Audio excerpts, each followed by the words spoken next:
Yeah. Okay.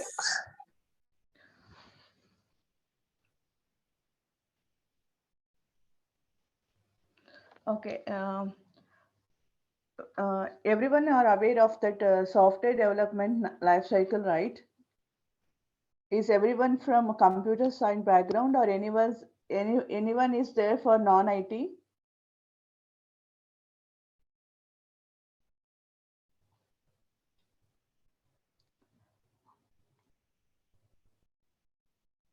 Hi, are you able to hear my voice?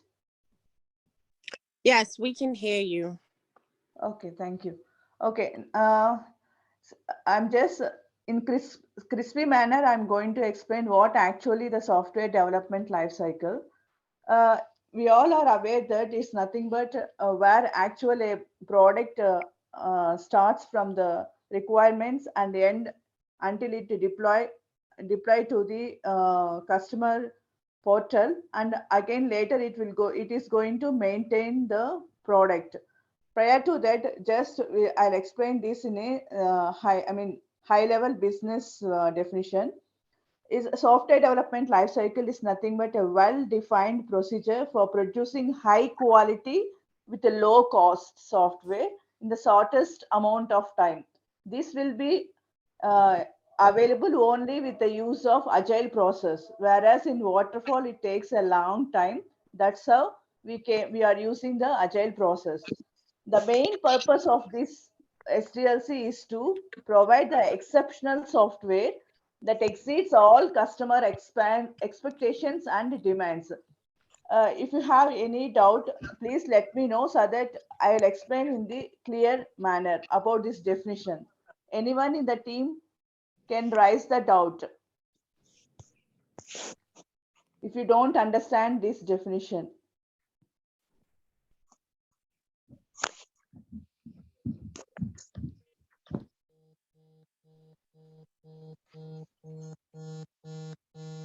I Shall I go to think next? we got it. Can I explain? No, go ahead. Sorry. Go ahead. Okay. Okay, fine. First of all, I'm going to give a crispy introduction about what are all the roles involved in the SDLC with the respect to of agile process. We all are aware that business owners are nothing but the people who will be dealing with the business side. For example, providing the requirements to the software organizations, whatever might be, they will give the inputs, what actually they require. Then product owners involve in this by getting the requirements and also prepare some user stories. See, here we can see PO is responsible for translating the ideas and concepts into products or futures for the company, and also prepare the roadmap of a product. Either that can be done by a product owners if it is a small organization. Otherwise, the product managers will involve for the same to provide the roadmap of a product. Then Scrum Masters, we are the persons who facilitates the Scrum, as Agile is the lightweight framework with a focus on time-boxed iterations called sprints. Scrum Masters are committed to the Scrum foundation and values, but remain flexible and open to the opportunities for the team to improve their workflow.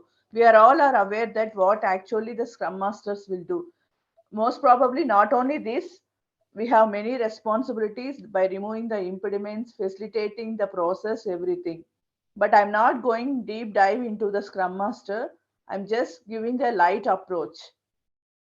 Next, here, designers are the people who involve with the product managers or the product owners to get the business blueprint so that they can develop the blueprint of the project by using the wireframes and some protocols that I will go in deep for the next slide.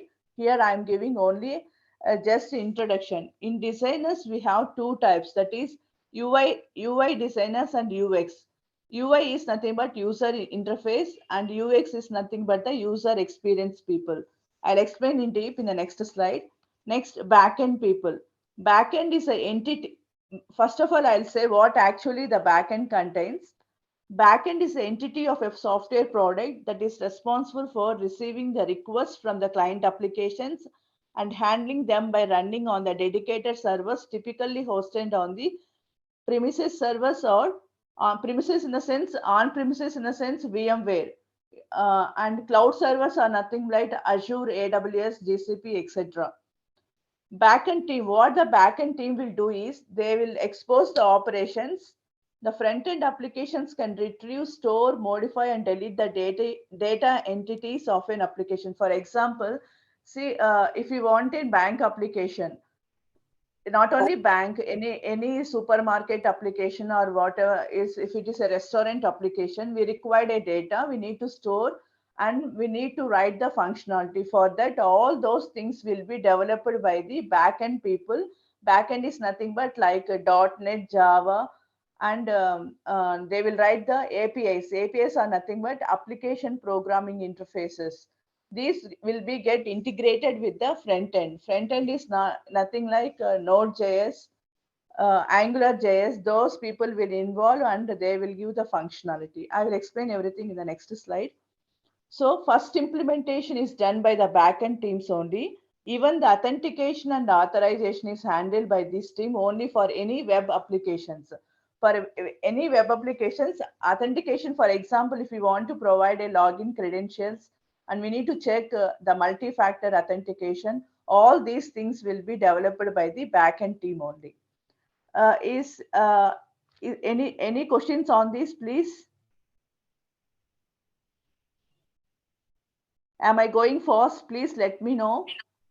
No, guys, if you guys have any question, please bring up your question. Let's be engaging. And also, if you have input as well, it will be awesome to add some of those. Thank you, Sapna. You can keep going. Okay. So as I said, the front end application of a product is the one that is visible to the end user. See, for example, if we take the Agile Minds website, whatever we see is the people who developed by the front end people. The data what we are getting is developed by the back end people. So what front-end team will do, focus on the structure and design of the web pages, implement the interfaces and the logic of the application that interface with the user. See, this is bit confused sentence, I'll explain. Interfaces are nothing but the integration, retrieving the data from the backend and showing to us in the sense users, that will be done by the front-end team. See, the implementation part of the product will end up in this stage. That is implementing the software, both backend and front end will be completed. Then we need to test the application, whether this application is correctly working or not. For that, the quality analyst people, that is nothing but the testing people will involve and test the application functionally, end-to-end system testing, everything will be done by the quality analyst people. Next comes the ops team. Ops team is nothing but the operations team. Once the application is developed, tested, then it will be deployed onto the on-premises or cloud. On-premises, as I said, is a VMware, it's a virtualization or it's a physical servers. Otherwise, a cloud servers like Amazon Web Services and Azure Cloud, Oracle, whatever might be, those will be the cloud servers. These people, what they will do is continuous integration delivery and managing the server, performing migrations from on-premises to cloud, and the deployment of the applications. See, actually, prior to this cloud, we do have only on premises. There only the operations team will maintain the servers and whatever the application is there, that will be deployed. But nowadays what happened, the cloud has become boom, and the operations teams are also involved in continuous integration, deployment and delivery. All this concept will be covered in the next 2 weeks. There I will explain the CI/CD and also what actually is going on in the DevOps. Next, maintenance. Maintenance is nothing but once we deliver the application to the client, we might get some issues, otherwise some server down. Whenever there is an issue, the development team or the testing team will involve and they will clear out the production issues. If there was a server down issues, Then the operations team will involve, that is nothing but the DevOps team. They will involve and they will sort it out those production issues. This is the basic what actually will be going on in the software development lifecycle in any organization. Is there any doubts? Please let me know.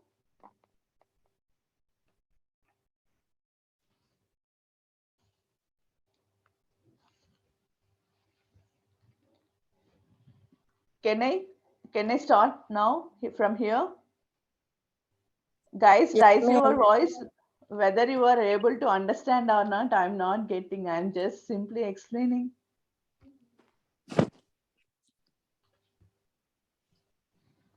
Even I will share this PPT to everyone. And if any doubts, you can let me know. I will explain in detail in future if you want anything else. Okay. Now requirement analysis. Yeah. Yes, anyone?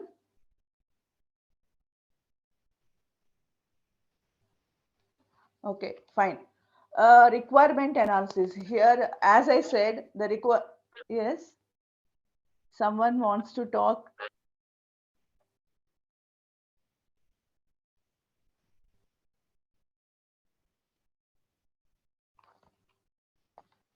Okay.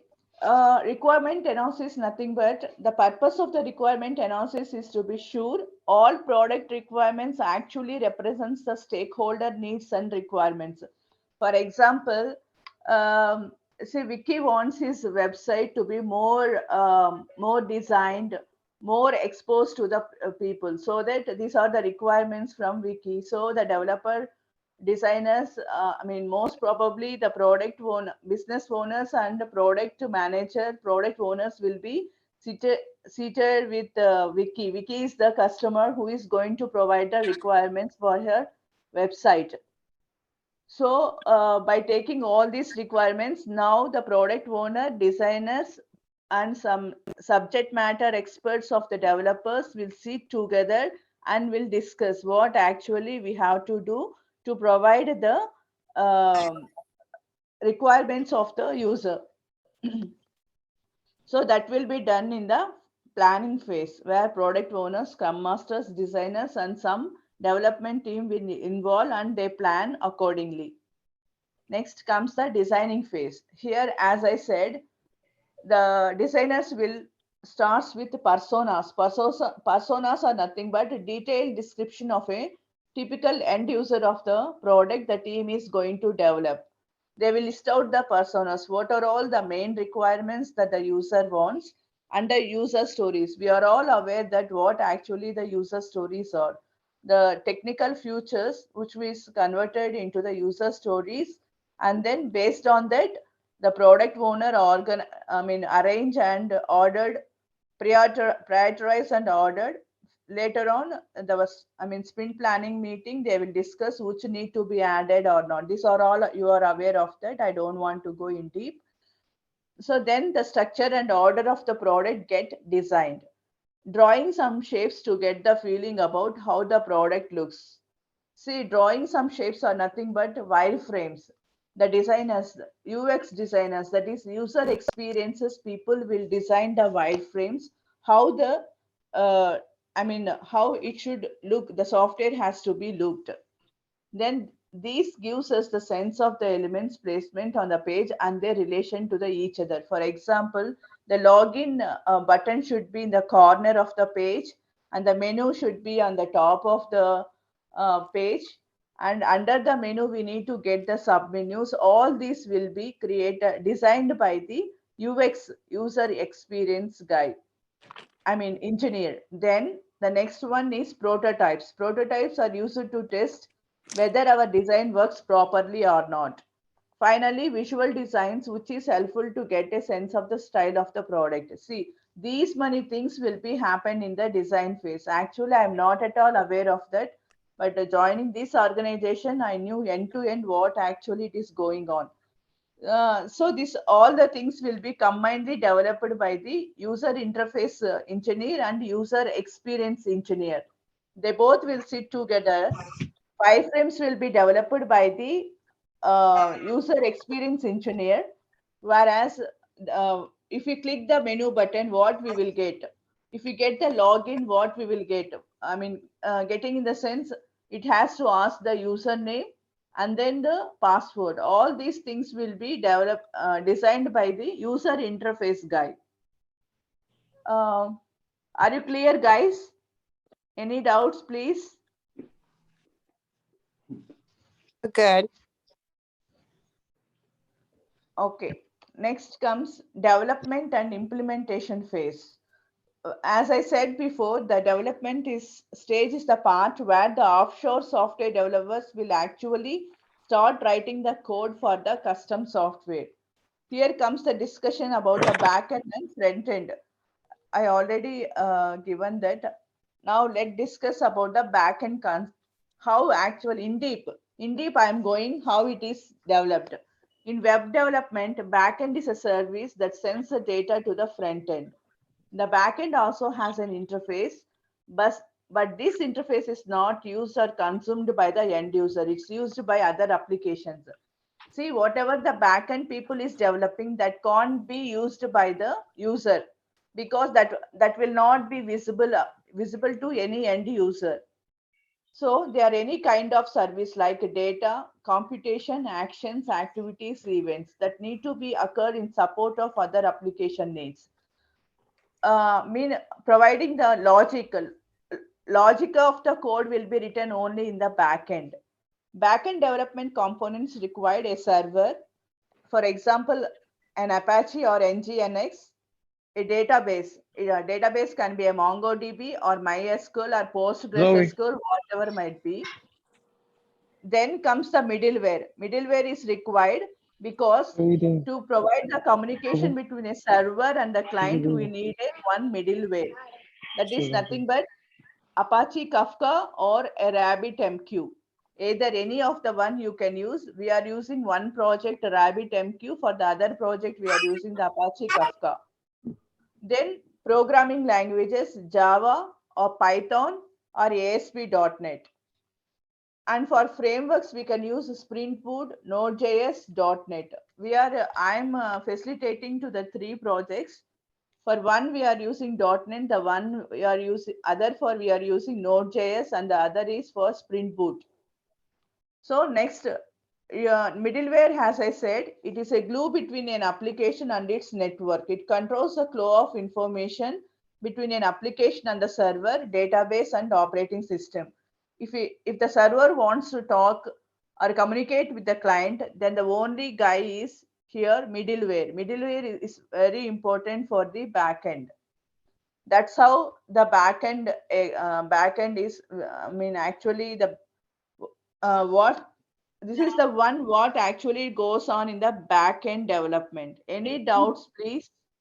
Positive, like it looks like the issue. So you really have to understand those things and this is the first positive.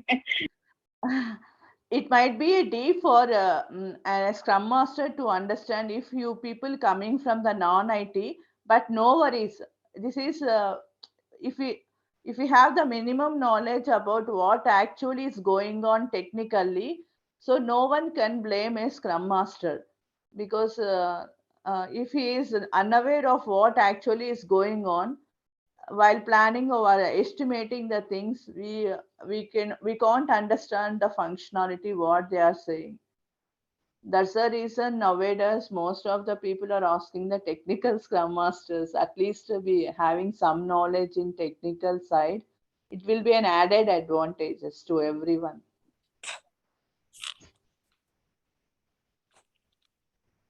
Shall I move to the next screen? Any doubts, please? If anyone is having any doubts on this, you can call me or ask me one-on-one also. I will explain in detail. No worries. No questions. Okay, thank you. So nowadays, most of the organizations are implementing the microservices. Prior to that, when we are using the waterfall model, we use a monolithic. Monolithic is nothing but composed of a single piece It is similar to a big container that clubs all the application components together into a single package. For example, I can take simply a bank application where we have the different, for example, loan, savings account, Oh boy, get on people and shit. and deposits, recurring deposits, insurance. We do have a large application. In waterfall model, we used to develop each and everything. We have to test everything, and finally we release the product to the end user. So that will be take time. It's a waste. It's not like waste of time. For the small applications, waterfall model is fit, but for the large applications, the market is going on changing, and the application whatever we developed will be different than the market. So monolithic was bit time consuming and cost effective thing. So nowadays the consumer, I mean end users wants some bit fast in the sense, by going through the agile process, the only one we can develop is microservices. See, actually, see, before going to the microservices, I will let you know what actually the cons of the microservices. In agility, monolithic architecture can accommodate the new changes to the application, but with less agility. Developers have to build everything for every minor change. Fault tolerance. A bug in any module can potentially bring down the entire process. It impacts the availability of the applications. Blocks continuous development. All features of the application cannot be built and deployed simultaneously. Instead of microservices, here I want to write cons of monolithic. Apologies, I have given the microservices here. Why is it showing my? Yeah, microservices. For one course class. Someone, can you mute yourself if you don't mind, please? Okay, thank you.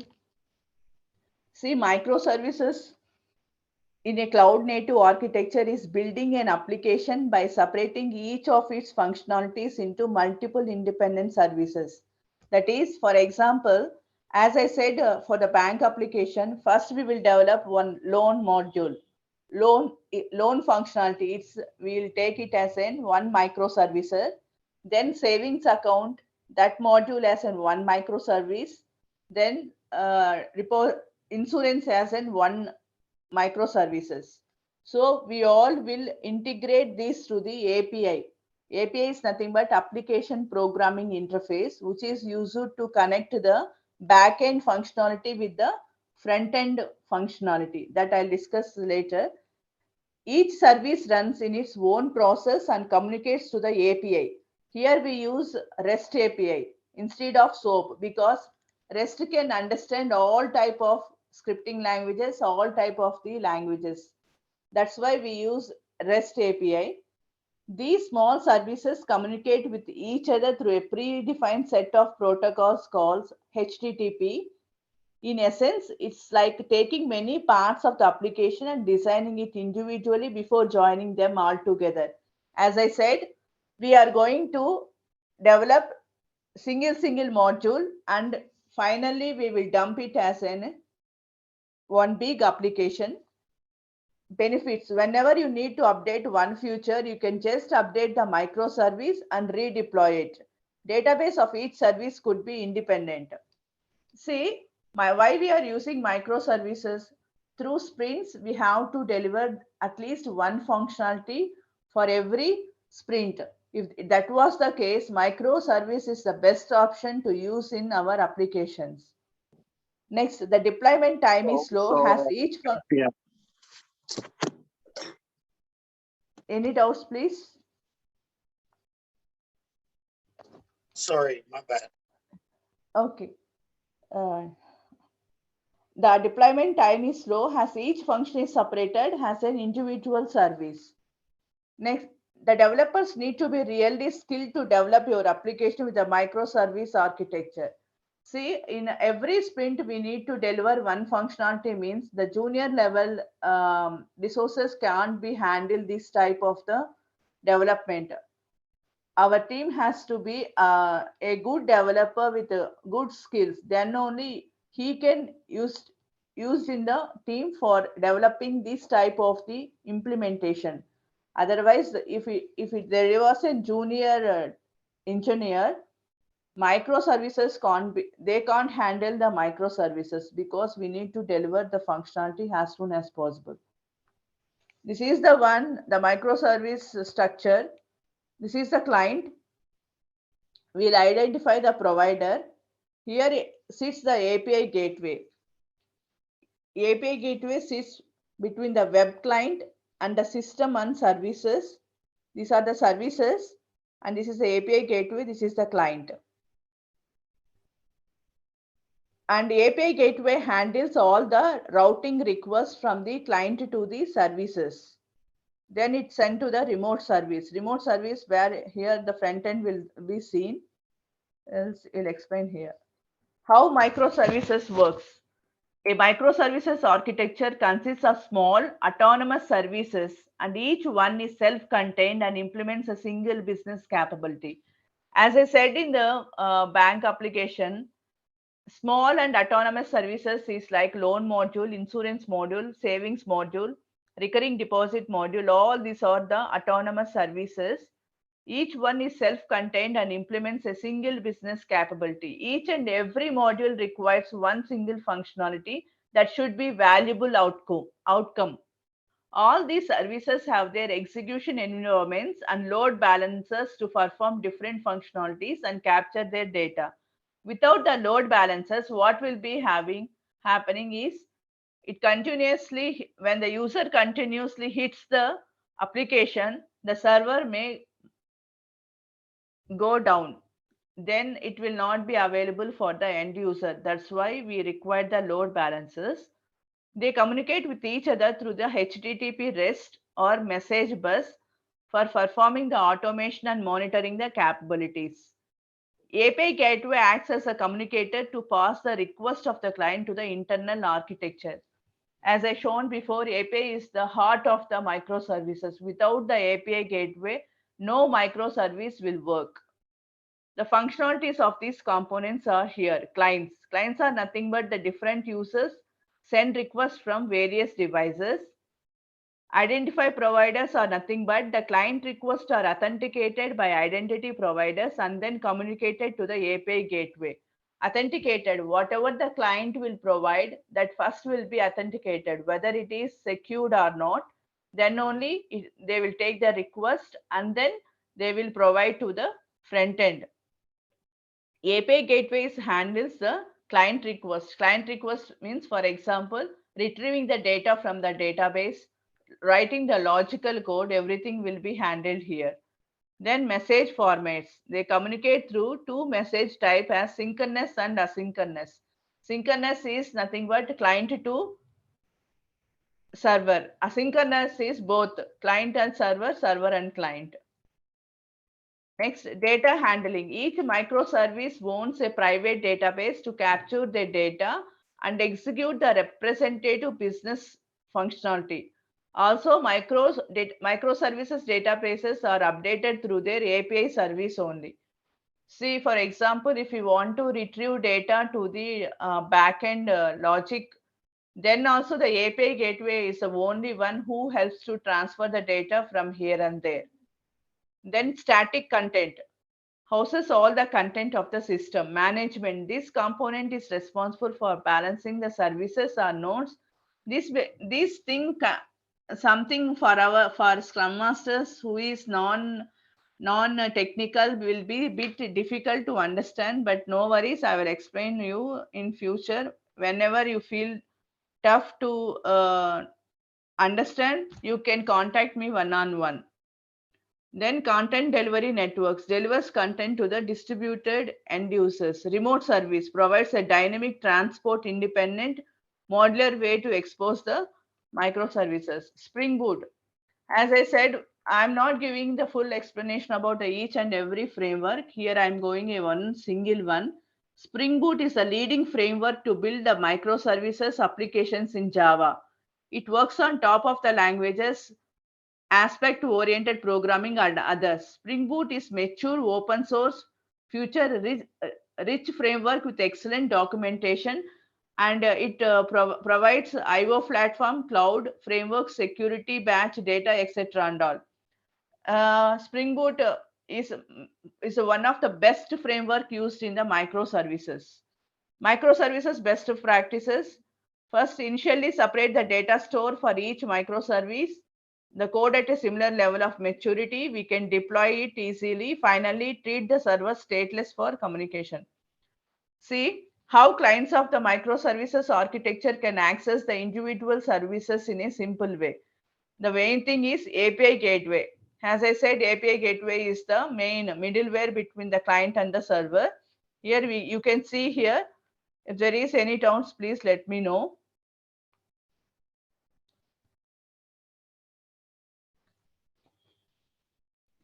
See here I have given, see application programming interface is nothing but it's used by an application, typically a front-end application, to talk to the back-end application.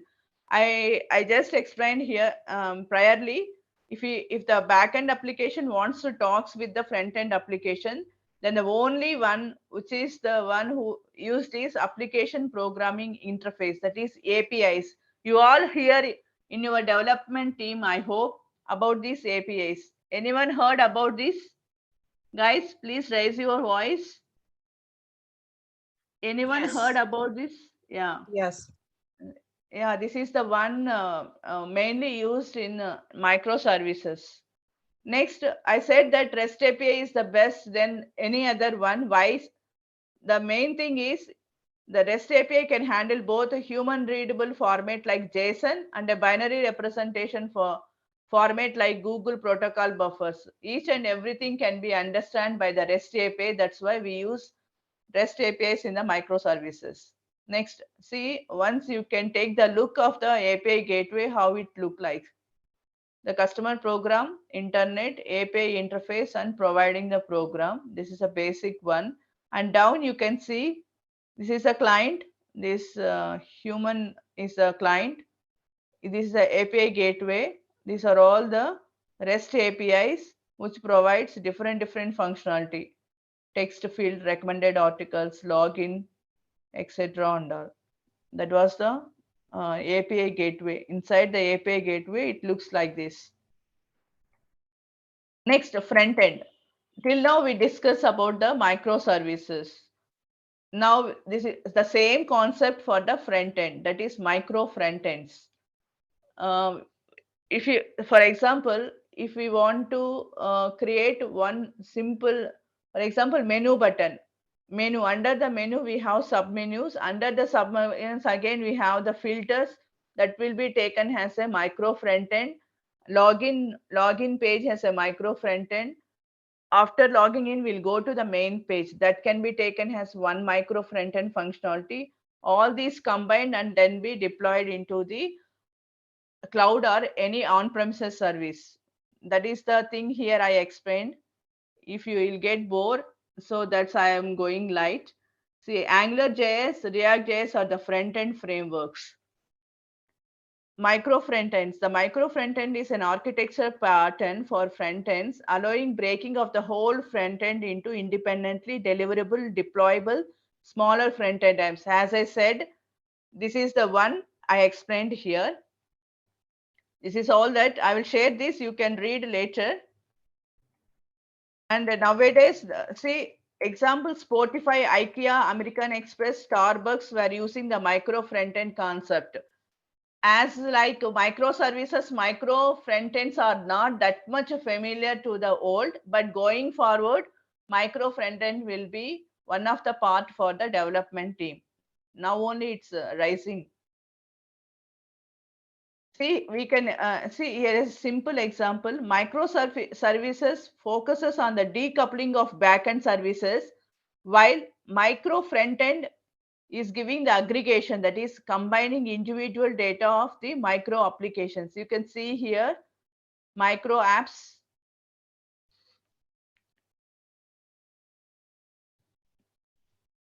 See, are you able to see what actually is going on back end and front end? This is the one it goes logically.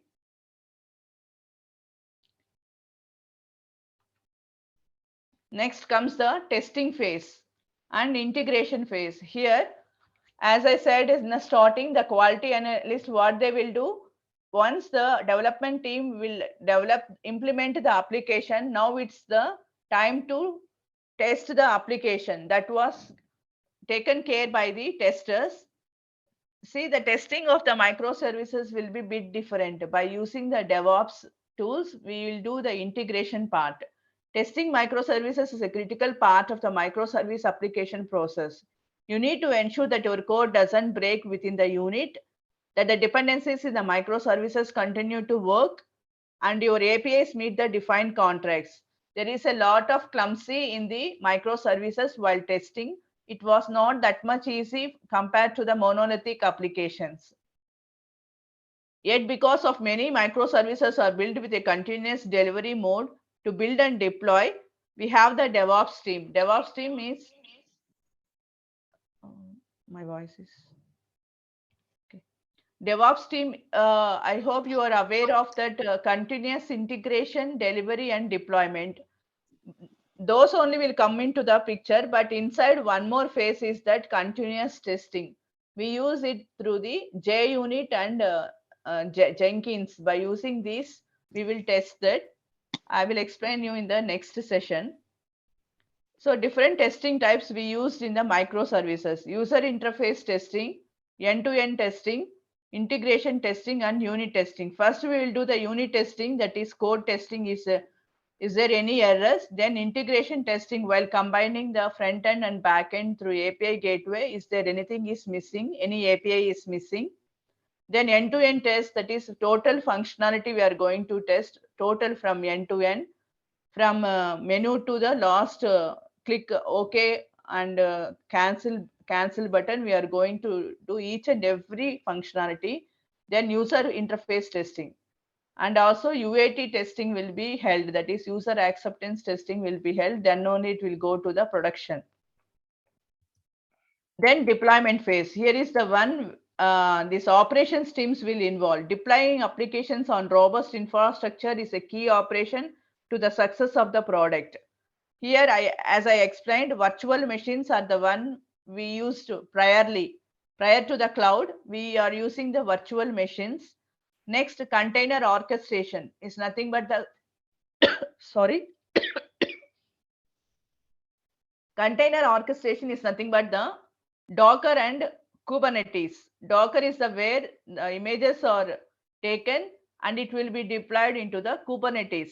That will be the container orchestration. Next, function as a service. This was not yet still developed in my organization. It is like a serverless architecture. I'm not much aware of that last functionality, but the first two I am good enough. This is the one we can see here. It's a traditional deployment. Before that, we only have the hardware. On that, we do have an operating system. On that, we have the different types of applications. This is the monolithic. And here comes the virtualized deployment. Hardware, operating system, hypervisor. Hypervisors are nothing but, for example, for VMware, we do have the ESXi, and for Windows, we have the Hyper-V. For Citrix, we have the Zen server. Those are the hypervisors where the VMs will be handled. These are the virtual machines. On that, again, we have the operating systems library. On that, we have the applications.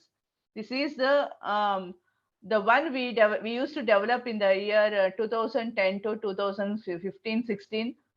This will be taken as an on-premises. Now it is container deployment. This is where the cloud will enter here. Hardware, operating system, container runtime. These are the containers where these containers will be placed on the cloud service providers. That is, might be Azure, AWS, etc. and all. This is the one we can clearly see you can see the differences. Are you understanding what I'm saying? Am I going fast or Is the session is boring for you all because it was too technical? Friends, please let me know your insights on this session. It's not boring. It's actually more insightful. Thank you. Thank you. Okay. So this is the one virtual machine deployment. Virtualization lets you run several operating systems on the same hardware. Each VM can run in the operating system. Sorry, it's operating system. That is nothing as a guest OS. It might be a Windows or Ubuntu, Linux, whatever might be. The guest OS can be anything. Each VM can service the different applications. Then VMs enable engineers to run numerous applications with this and all. Some for you people, it will be some clumsy.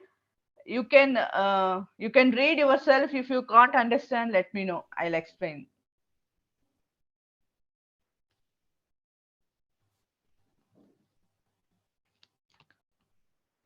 Shall I move to the next slide? Yes, go ahead. Next, container orchestration. This is the one where I said Kubernetes, Kubernetes, Docker, all this will come into the phase. Container orchestration is the automated process of coordinating and organizing all aspects of individual containers, their functions, and their dynamic environments. Container deployment and scaling, networking and maintenance, all aspects of the orchestration containers. Kubernetes, this is a deep ocean. This subject is ocean. Actually, I'm from the though I'm from the cloud infrastructure side. Even I'm not that much aware of this container orchestration. A single application can have hundreds of the containers. The number of containers you could be used thousands if you use microservices based applications. See, the container is nothing but, first of all, we have to create one image for this. Images will be developed in the Dockers. Dockers will provide the images, and those images are nothing but, again, deploying the applications onto that image, and that will be holded by the Kubernetes. So by orchestration containers, we can do all these things: configure and schedule, load balancing among the containers, allocate the resources among the resources, monitoring the health of the containers. All these can be handled. See, next one is function as a service. Now in current, we got one project from Deloitte. Deloitte is using this service, function as a service. It is a serverless and is a new and fast growing option. Instead of virtualizing the hardware or virtualizing the operating system, serverless pushes the smallest possible component, a function or a package of code. In this setup, each microservice will be deployed as a function as a service through AWS Lambda. Currently, I am not aware what actually the Azure is handling, but through AWS, we have then one functionality, that is AWS Lambda. Lambda functions, here we can see, you just read once. By using this, we can do the function as a service. Mostly in United States of America, this might be already booming, but in India is a bit late compared to USA. So now it's just now started this serverless deployments. Hope you people are aware of this function as a service. Anyone in the group? I have a question. Yeah. I see under Lambda functions #1, directly through a CLI request. What's the meaning of CLI? Yeah, CLI is not going to command line. We'll go to putty and we will write the commands, right? Either Windows, Linux commands.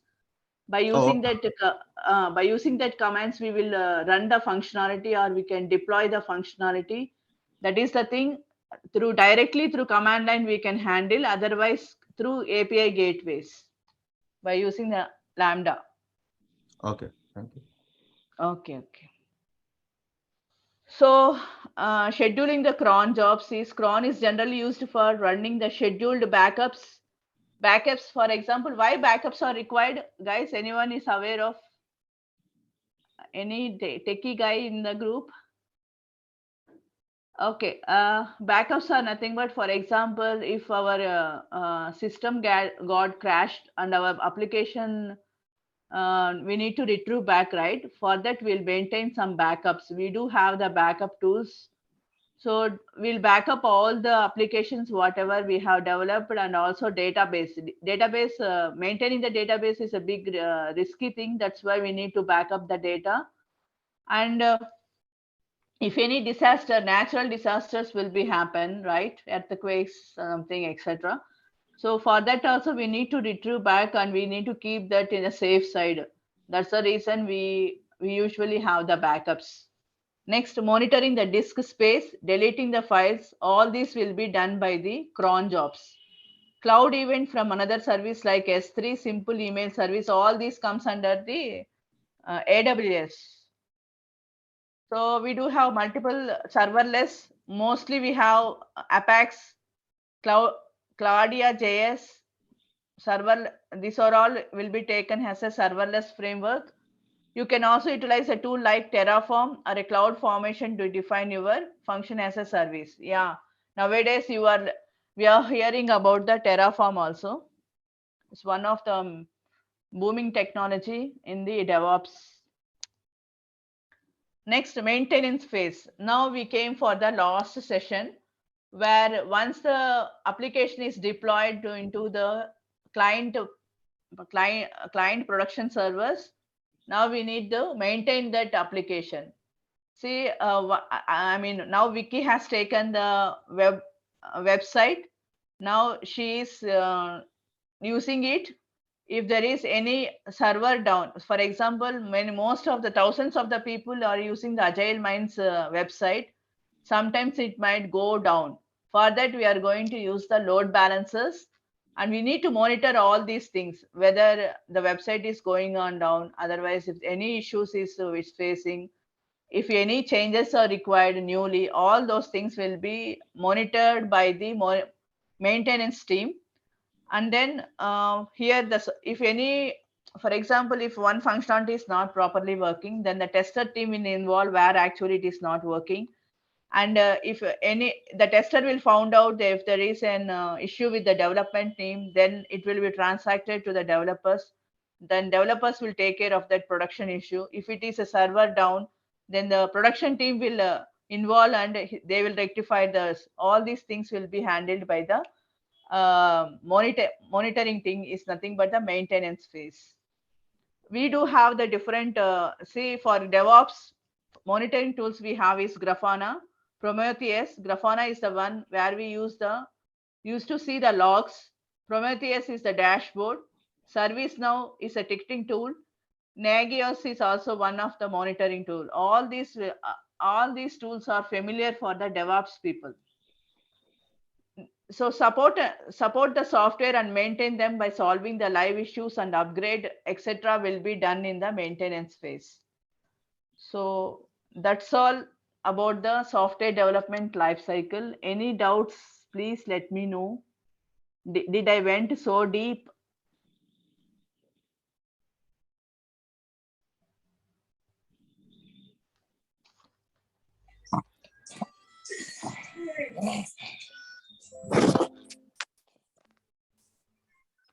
If you don't mind, Swapna, Yeah. can you kind of rewind?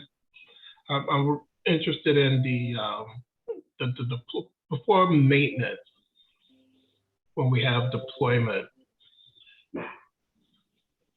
That is after, it's done deployment, then I believe that will come before, because in the maintenance phase, that's with the client, right? Yeah. So that process before that, I think you went through it, and I was probably preoccupied. I was wondering if you could. 1 second.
Isn't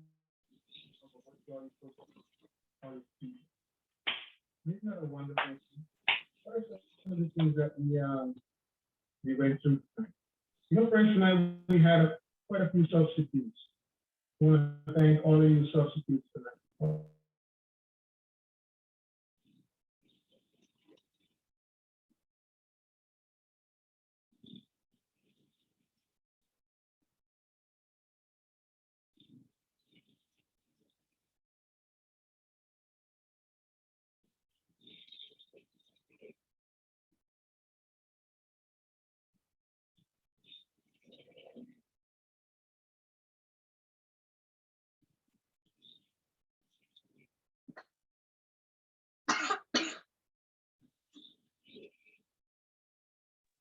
So I'm not, are we missing something?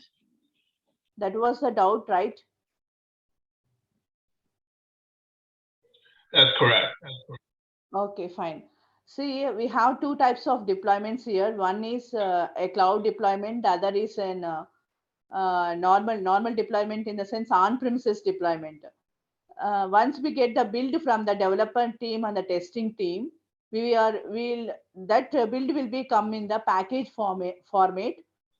We used to deploy that by using some commands, either in the Windows or in the Ubuntu, whatever might be. We'll deploy into the virtual machines. Are you aware of that VMware?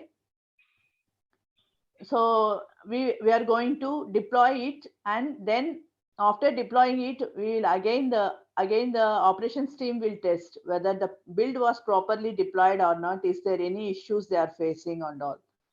Once it is Okay, ready, so what kind of language is used here, right? So the yeah, language here we mainly used is either Linux scripting or it's totally onto the commands, Linux commands. If it is the operating system that holding the application is Windows, then we are going to PowerShell commands. Otherwise, Linux commands will be used. That is, Bash shell commands will be used for the deployment process. If you are deploying the same into the Azure cloud, we are going to use again the PowerShell. If you are going to deploy in Amazon Web Services, then we are going to use the Linux shell. If you see, I will after this session, most probably this weekend, I will post you the commands what we will be used while using the deployment process. Okay. yeah, But, kind of. make So it, basically, I was hoping, right? So where, all right. So when development between development finishing what they have on their environment, and then they had to now upload it to another environment where it can be tested, right? It said, okay, so that process you're describing is, okay, so one framework would be something in the cloud, right? yeah. And that there's a few services that do that. Like I'm most familiar with like AWS and I think maybe Azure is that cloud-based as well? Yeah, I will explain in the coming session about the deep dive of DevOps, that is cloud integration deployment. What are all the tools we are going to use? How the process is going in deep. Everything clearly I will explain in the next session. That is my most probably in the November 2nd has scheduled by the wiki. All right. Okay, because now it takes again one more hour. And I mean, you can't handle the same that much concepts in one day. It will not be that easy, that good for the mind also. Definitely I'll explain each and every step for the DevOps process. Okay, fine. Yes, I can't wait. Okay, so any doubts? Still any doubts? And even I'm going to share this PPT for you. I mean, I will share to Vicky so she can share you. If any doubts on the development, testing, any phase, you can contact me one-on-one. I will explain, because now I'm handling whatever I'm handling, the current projects are all work implementing in the microservices and micro frontends only, and This they are that's great, deploying into Swamna. the I know. cloud. I think End-to-end what process currently. Yeah. what I probably will be. I don't want to take up too much of your time. I know other people have questions, but Okay. anything that you can give us, right, that will make us sound more technical will be great, right? Anything that, you know, that can kind of outline what you're what you're discussing here, Sure. because Yeah, sure. And I'm preparing the notes actually. Once it is done, I'll share it mainly into the microservices, because right, micro frontends are just booming now. Even my team resources are also doing the R&D on that, because those are also not aware. Going forward, once a Deloitte project has been completed, I too will get the clearer picture what actually the micro frontends are. I'm doing R&D. Clear to mention, I'm not from the development team. I am from the infrastructure operations team. My technical background totally into the VMware Azure cloud. But now I am learning each and everything, because a Scrum Master, either maybe a Scrum Master, whoever might be in this IT sector, to beat the competition, we should be aware of each and every technologies. At least a basic is required. Otherwise, we can't at face the least know competition. what it does, right? So, like the functionality and everything, like why the why, right? Why we're doing it this way? Why See, does it IT have to work? itself is a big ocean. Big ocean. Even this development, testing, and DevOps is a full ocean. But nothing to worry. Whatever I learn, definitely I will transfer that knowledge to our group. Okay, guys, it's time. I have to head to my office. Thank you all for giving this opportunity. Thank you, Vicky. After this session, I just got some confidence on myself, so that going forward, I will take a few more sessions. Please rate my session. Is it fine? Okay? Or, okay, okay. Feedback, please.